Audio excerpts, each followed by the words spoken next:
Investiture of the Gods, Chapter 69. We're looking at Golden Rooster Ridge, Jinjiling. This is where Jiang Ziya's Zhou army hits, well, a major roadblock. The 36th and final big force standing in their way, and it's led by this general, Xuan, who they haven't really encountered before. Exactly, and Jiang Ziya, he does his calculations, and he realizes this one's going to be tough, really costly. So the stakes are incredibly high from the get-go. They are, and the opening poem in this section of the text, it really lays it out. It's just Xuan is acting against heaven, Nietzsche. By siding with the Shang, right. Right, and it even foreshadows his fate, calls him a future disciple of the West, a Shifanjin too. Okay, so the text is telling us up front, this guy is so formidable, his destiny involves being shifted to a whole different cosmic team later on. Pretty much. That's the mystery we want to unpack today. What kind of power requires that kind of narrative intervention? Let's start with the first clashes then. Because initially, it looks like maybe the Zhu have got this. Shang sends out their vanguard, Cheng Gang. Yang Ziya counters with Huang Tianhua, Huang Feihu's son, a capable warrior. And they fight, 30 rounds? Pretty standard stuff for this epic. It seems that way. Yeah. It's a solid fight. But then Huang Tianhua pulls a classic Zhu move. The feigned retreat. Yep. He pretends to run, Cheng Gang chases, and Ban Huang Tianhua whips out his hidden weapon, the fire dragon spike Hulong Biao. Instant kill. The source even gives this a vivid description, something about divine light. Yeah, the golden spike radiates divine light, sending the victim to eternal rest, unaware of death. Clean, efficient, uses that artifact advantage. So, looks like another win for the Zhu playbook. But here's where it gets interesting. A tiny detail. When Jiang Ziya goes to, officially record the victory, the show gong, his writing brush snaps, the tip breaks right off. Huh. Okay, why is a broken brush a big deal? Seems kind of random. In Fengxian Yanyi, almost nothing's random. Little omens like this often carry weight. It suggests maybe this victory isn't as straightforward as it seems, or that this kind of victory, well, it's got limits. It's a subtle warning. A warning they kind of ignore, because the next fight follows a similar pattern. Shang sends Sun He. And Zhu sends Wu Ji, the former woodcutter Jiang Ziya trained. Right, and Sun, he tries some trash talk, mocks them as the fisherman and the woodcutter discussing. Yeah, try to play mind games. But Wu Ji is skilled thanks to Jiang Ziya's training, especially that divine outghost in spear technique. So another fight, another 30 rounds. And another feigned retreat. Yeah. Wu Ji pulls the Zabai tail, Sun. He falls for it, gets cocky. And Wu Ji nails him with a surprise revolving spear, the Huima Kuang.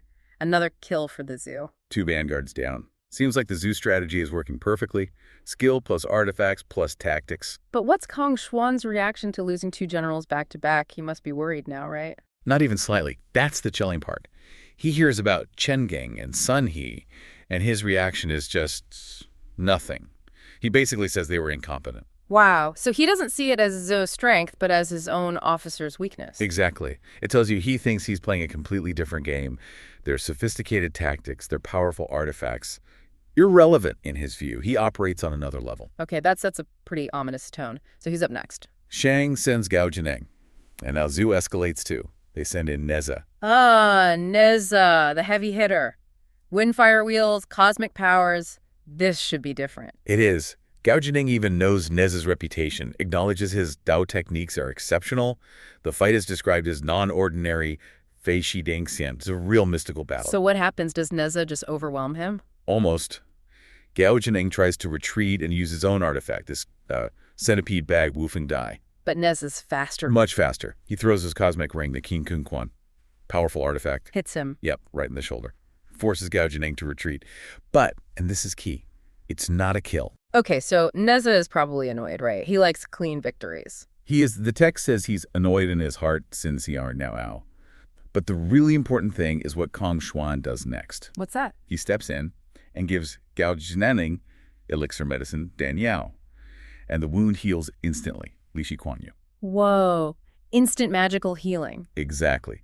This changes everything. It's not just about fighting skill or even individual magic items anymore. Xuan's side has, advanced alchemical support. They can just undo battle damage on the fly. That's a game changer. The Zhu are fighting an opponent with a whole support system they can't match. Precisely. It's the third big warning sign. Conventional tactics, artifact duels, even powerful individual magic. Yeah. None of it might be enough. So Xuan finally decides he has to handle this himself. He does. Leads his forces out. Zhang Ziya confronts him, takes one look, and immediately senses this guy is vastly different. Lady Dopaton. In the description, you mentioned it was striking. It really is. Golden armor, riding this fiery red horse. But behind him, 5 streaks of intense light, just glowing. Blue, yellow, red, white, and black. King, Huang, Qi, Bai. 5 colors? That sounds significant, like elemental. That's clearly the implication. Yeah. It's not just decoration. This is the source of his power. But before they fight, they have this brief, sharp debate. About politics. Loyalty versus the mandate of heaven. Pretty much. Xuan makes the case for loyalty to Shang, the established dynasty. Zhang Ziya counters the whole heaven's mandate has shifted. King Zhu is a tyrant. We're punishing him on behalf of heaven argument. Standard justification for rebellion, basically. And Xuan isn't buying it. He calls it filthy words, Wu Zian, manipulative rhetoric. For him, loyalty seems absolute. Then he just attacks. Okay, here we go. Who tries to stop him first? Hang Jin, one of the Zhu generals. And he tries to use a pretty potent magical escape technique, the Banner Gate escape, Kiman Dun. This is supposed to be a reliable way out. And Xuan. He just laughs it off, calls it a grain of rice pearl, asking what splendor does it have. Milizizu yovihi guankai. Total contempt for their magic. So what's he do? He doesn't even really do anything complicated. He just deploys the yellow light from behind him, the Huangguang. And it hits Hong Jin. It just brushes him. Yeah. And Hong Jin disappears. Gone. The text says, without impact, Hao Ying Shan. Like ash thrown into the sea. Shawi Tur de Haizi Zong. Only his horse is left standing there. Just erased. Nullified. That's the word. The Zhou commanders are just standing there, dumbfounded, Muding Kudai. This isn't combat anymore. It's like reality itself is being rewritten. Okay, that's terrifying. Their best escape magic is useless. Utterly useless. So Zhang Ziya knows the situation is desperate. He fights Xuan himself for maybe 15 or 16 rounds. Probably just testing the waters, feeling the immense gap in power. And then he uses his ultimate weapon. He has to. He throws the god-beating whip, the Dashen Bien. And you have to understand, this isn't just a powerful weapon. It's an artifact of cosmic law, right? Yeah. Given by the heavens to discipline gods and spirits. Exactly. If anything should work on a being this powerful, it's the god-beating whip. It represents heavenly authority. So what happens when he throws it? Poof. Gone. The red light, the Qiguang, flashes out from Xuan. It just absorbs the whip, swallows it whole. Absorbs it. Yeah, the source says it vanished like a stone thrown into water. Sishi Tushi. No effect. No resistance. Just gone. The ultimate weapon of heavenly justice just disappear. Instantly. And that's the moment Zhang Ziya knows it's over for now. He doesn't hesitate. Orders a full retreat immediately. Because what else can you do? Your best tactics failed, your best warriors were injured or nullified, and your ultimate divine weapon got eaten. There's nothing left in the Zhu arsenal, it seems. Xuan's power, rooted in those 5 colors, those fundamental elements, just bypasses everything they have. Skill, artifacts, magic, even cosmic law. None of it touches him. So this confirms Zhang Ziya's initial fear. This 36th army, led by Xuan, wasn't just another challenge. It was something elemental, foundational. Absolutely. The Zhu rely on potent, often crafted tools and divine skills. Xuan seems to wield the underlying principles of reality itself.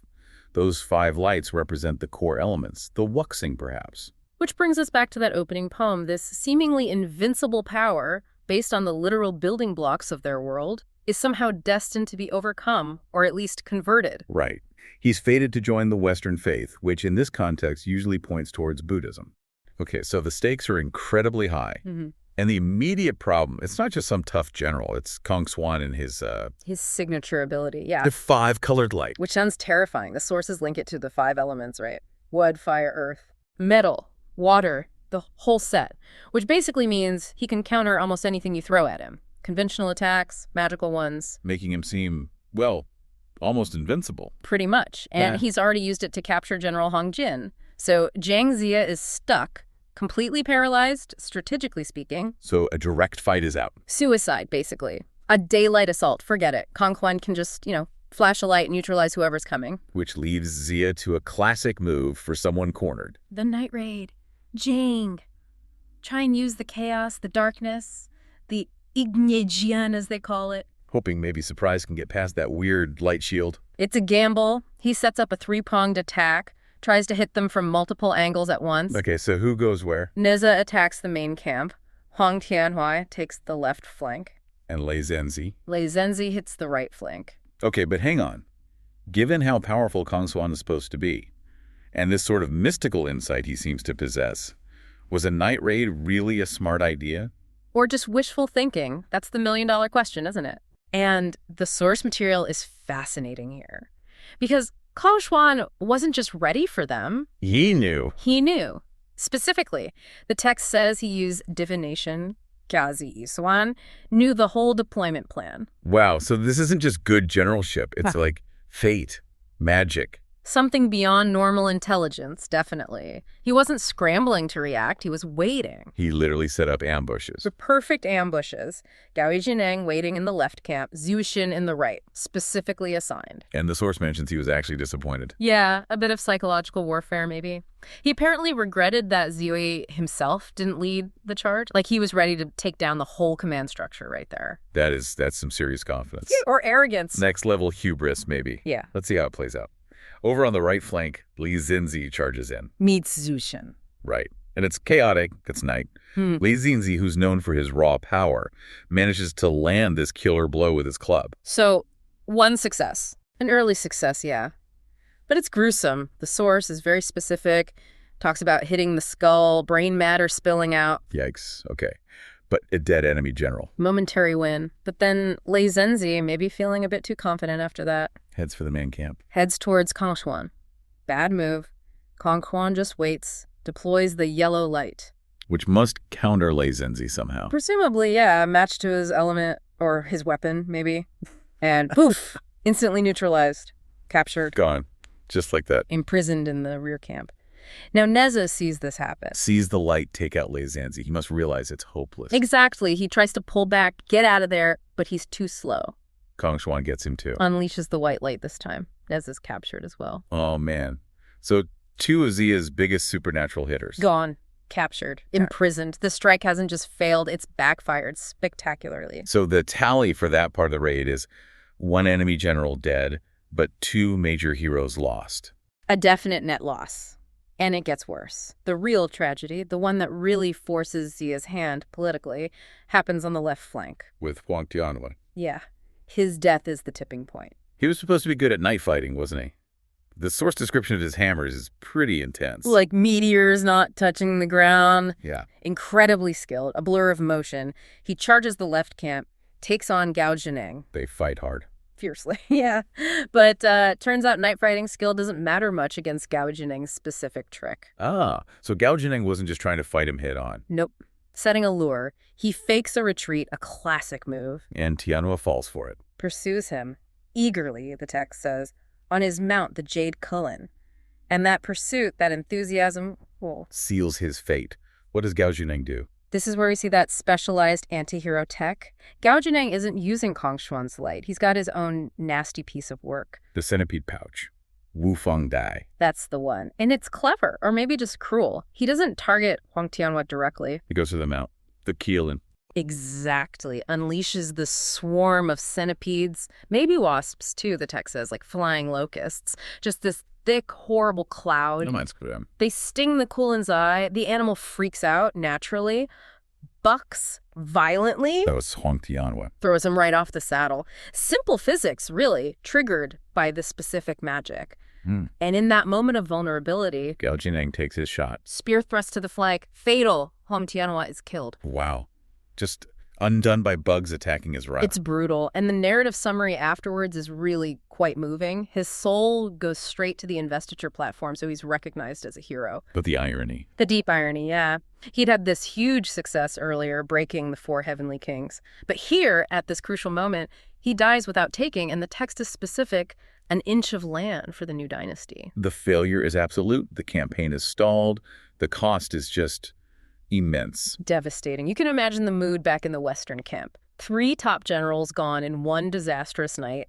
Zia is stunned. And Huang Tianhui's father, Huang Feihu. Yeah. He must be beside himself. Utterly consumed by grief and rage. The text mentions him lamenting his son's extraordinary talent being rendered useless. It's just raw despair. Strategic paralysis, emotional paralysis. Yeah, the whole effort feels like it's crumbling. But this is the moment, right?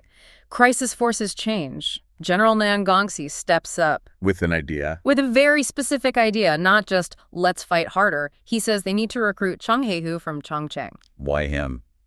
Is he just another powerful warrior? He's known for one specific thing. He supposedly knows how to break the exact technique that killed Tianhua. The left path centipede technique. That's the one. So he's the specialist counter they desperately need. Okay, so Hong Feihu, Tianhua's father, he must jump at this chance.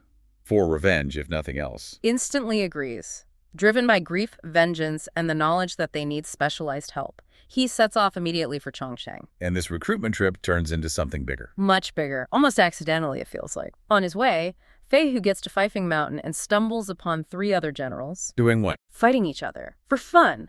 Wen Pin, Kui Ying, and Zhang Zheng. Seriously.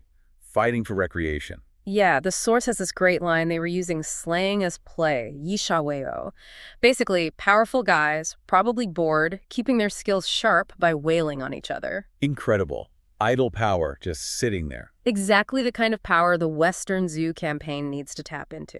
And Feihu's arrival turns this recreational brawl into a pivotal meeting. This is where the 5 Peaks idea comes from. Right. The source explicitly frames it this way. This meeting forms the basis of this new, crucial command structure. Okay, let's map that out. It sounds like more than just getting allies. It's about organization. It absolutely is. Yeah. Huang Feihu becomes the East Peak, Wen, the West Peak. Kui Ying is Central Peak, Zhang Zheng is North Peak. And Chang Heihu, the guy they were going to get anyway. He'll be the South Peak once they convince him. It formalizes regional power under one banner, tied to Zia's cause. That's actually kind of brilliant. It takes these independent regional lords. Powerful, maybe somewhat autonomous figures. And gives them a formal place, a shared goal, a hierarchy within the campaign. Much better than just hoping heroes show up one by one. It's a major upgrade in strategic organization. But there's a slight hitch. Getting Chang Heihu on board. Yeah, Wen Pin worries. He thinks Chang Heihu might be too focused on his own plans, marching on Chentang Pass. Will he drop that for Zia's stalled fight? Makes sense. Why should he divert his forces? Queen makes the pragmatic case. He basically says, look, helping Zia now doesn't actually derail anything. How so? Because everyone has to wait for King Wu at Mingjin anyway to meet up with all the other feudal lords for the big push. Ah, so there's a built-in pause in the larger campaign. Exactly. Taking out Kong Huan and Go Jineng now is just efficient use of time, a necessary detour that won't cost them in the long run. Clever argument. Does it work? Instantly. Heihu agrees. He arranges for his son, Changying Luan, to manage things locally. And he leaves immediately with Feihu and the others. Departs right away with the newly formed, 4/5 of the 5 Peaks. Okay, so the alliance is forged, born from failure, fueled by vengeance and pragmatism. They head back to Zia's main camp, ready for round 2. Ready for war. Only to find a crisis of confidence brewing right at the top. Not Zia again. King Wu himself, the leader. Oh, wow. What's his issue? He's completely discouraged. The losses, the setback at Jinjiling has shaken him badly. He actually suggests they should just pull back. Retreat after coming this far. Retreat and cultivate virtue, Zixi Jinde. Wait for a better time. He literally says he thinks heaven's will is not yet satisfied. Whoa, that's huge. The leader of the whole revolution basically saying, maybe destiny isn't on our side right now. Let's just wait. It's a potential campaign killer right there. A moment of real political danger if the king loses faith. Who steps up? Someone has to push back. Chang Heihu does. The new arrival. He gives the vital correction, the moral boost they need. What does he say? He argues strongly against retreat, calls Kong Huan basically a minor annoyance, a scabies or minor ailment, Jiezun Zibei, not a sign from heaven, just an obstacle to overcome. I like that. Don't inflate the problem into some cosmic sign. Exactly, and he makes this powerful point. The tyrant's time is over. The opportunity is now. It must not be lost, Shize Bukishi. Seize the moment. Don't wait for heaven. Make your own fate. It's a powerful argument for action over passivity, and it works. It rallies everyone. Rescues the campaign's momentum. Absolutely. So the 5 Peaks, now unified in purpose, driven by duty, vengeance, and this renewed certainty, they take the field. Going straight for Gao Jining, the guy with the centipedes. Zhang Heihu, Wenpin, Kui Ying, Jiang Shang, they challenge him directly. And Huang Feihu. He's right there with them. No longer just the grieving father, though surely that fuels him. He's the general of the East Peak. Declares he's there to get the killer of his son. You got it. So that failed night raid, that disaster, it's led directly to this moment. A consolidated, unified force ready for a focused confrontation. The story sets it up perfectly, right? The 5 peaks surrounding Gao Jining. Who the text calls the Black Killer. Sets the stage for the next big clash.